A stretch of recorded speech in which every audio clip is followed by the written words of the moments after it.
What's up, everybody? Welcome to Mosley on Movies. This is a show where we review recent movies that came out. We give our honest opinions, we give our honest rating, and we tell you whether it's worth seeing or not. Now, this is just our opinions, so take it as you want to. But we're going to tell you what we thought of the movies, and there might be some spoilers in there. Wink, wink, wink, wink, wink. Awesome. So without further ado, I am the one and only Michael Mosley here, and right next to me we got Miss Maggie J from Maggie J Cosplay. And today's movie we want to talk about is the movie Jigsaw.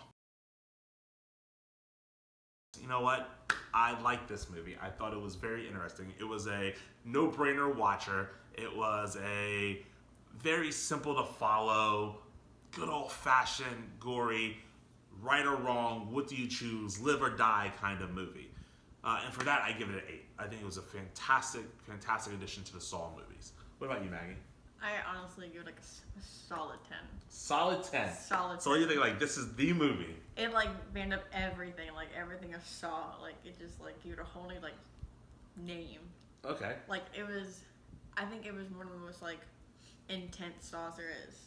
Okay. So let's just compare. Give us another scary movie or horror movie that you would also give a 10, so we can draw the parallel for those who haven't seen it. Ooh.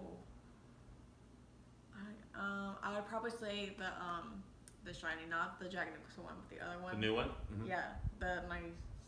Right. Mm-hmm. That was probably one of my most favorite. So it's as good as that. It's probably better. Okay. Wow. Okay. I love the. Saw is also one of my favorite horror icons. Okay. Right. So when you look at it, when you think of villains and you think of the Saw franchise, obviously John Kramer's the one behind it, but do you associate more the Man of Kramer or more the doll? Well, when I think of like Saw, like I picture the doll, but I think of John Kramer. Okay, fair enough. Like I think the name John Kramer, but I look at the face of the doll. Mm-hmm. So one thing I loved is that they revamped this series under a whole new name when you think about it. Yeah. As Jigsaw. Like the last Saw that came out was supposedly the last Saw.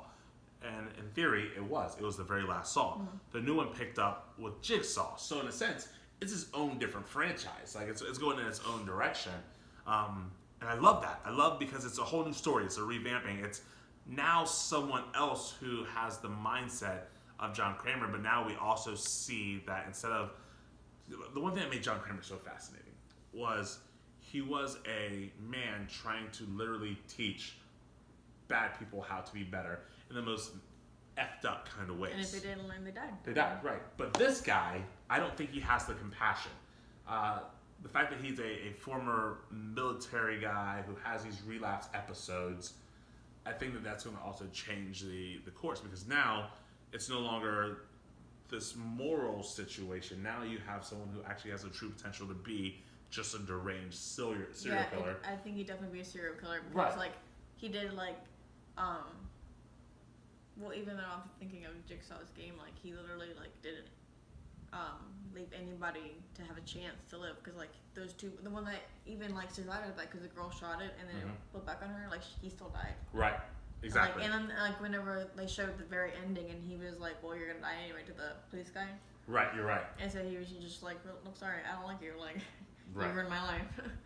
I think that's too one of the saddest parts of the movie, because we thought that this police guy was the copycat killer the entire time. The doctor really did a good job. He really did, selling that he wasn't a part of it. Yeah. So we thought he was a copycat killer, but I think at the end, part of the problem that I didn't like is even when he confessed and he had that moment of, okay, I messed up, and the doctor had him on camera, or on video, he still didn't give him the chance to live, no matter what he said. Because he still would have ruined his life either way. Right. So it didn't matter. He could have said from the very beginning, I messed up, sad, sad, sad. He still was going to die. He could have said, I didn't do anything, and still was going to die. Yeah. And I think that's part of the difference between John Kramer and this new Jigsaw killer. Yeah.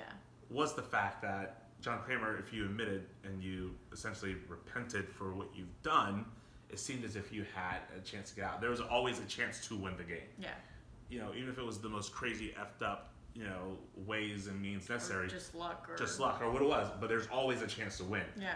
This guy, and with two different occasions, did not give anyone a chance to win. Yeah.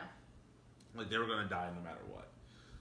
And I don't really like that. Another great example is when he recreates the game, John Kramer took pity on him. John Kramer showed compassion towards him. Yeah. And realized that he made an honest mistake, and that's why. But then you go back to some of these other people who have also made bad mistakes in bad situations, or, you know, the guy who originally got his, you know, mouth cut off and stuff like that, or even the one who started the game, the new game. I think that there were chances that they should have been able to win, and they weren't given the opportunity to win. When he got the timer down at the very beginning, the very first guy, for you guys who haven't seen it yet, very first guy, as the movie opens up, he's running to a warehouse trying to get to the X. He finally gets to the X. He grabs the trigger to start the game, and he should be able to live at this point. And as the police shoot the triggers out of his hands, even though he presses the trigger because he starts the game, even though he did his part to start the game, the serial killer, the new Jigsaw, still shot him from a distance. And it's like, so no matter what he did, he was set up to lose the game. True. You Which see what I'm saying? like, I see what you're saying, but like, he was probably just finding like an extra way to frame the cop guy. I can't remember his name. You're right. You're absolutely right. He's probably just like, well, in order for it to be like legitimate, I have to kill him to frame him. So in that same sense, because he did that, if Kramer were alive, wouldn't Kramer then put the new Jigsaw in a game under that theory? Because he realistically killed someone for no reason, in a sense. Not, that wasn't his own personal gain. You know what I mean? Like, so he only killed the guy for his own personal reasons. True. But like, also it's like completely different from Jigsaw. Like, Jigsaw never put anybody out in the real world. Yeah. Like out in public. Like, they were all confined in a little thing in the middle of nowhere, and he was just running around trying to find something in, like, on a building. Right. I thought it was really weird because like Jigsaw doesn't do that. Right. So here's the next question I have, and I don't really think it was answered very well. The girl. The redhead? The red-haired girl, the helper. The one that, you know, they tried passing blame off of. The one that built his machines? Yeah, who was the enthusiast and built the machines.